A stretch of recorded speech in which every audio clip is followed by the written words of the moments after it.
તો મિત્રો આપણે પહોંચી ગયા હતા ગુજુ લવગુરુ ભાઈના ઘરે, પણ એમની તબિયત આજે સારી નથી. બરાબર, થોડુંક તાવ ને એવું આવતું હતું, તો એ આરામ કરતા હતા. બરાબર ને આપણે મિત્રો બનાવતા હતા ત્યાં આગળ વ્લોગ.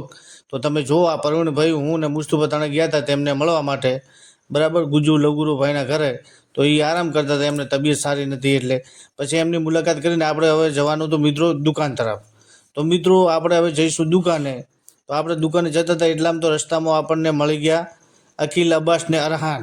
બરાબર, કે સત્તાર મામા વ્લોગ બનાવી નાખો, તો એમનો મિત્રો વ્લોગ બનાવી નાખ્યો. અને પછી મળી ગયા આપણને સાજિદ જાવેદને. કોણ મળ્યું? એક જાડિયું ગોળ મટુર છોકરો, બહુ સરસ મજાનો.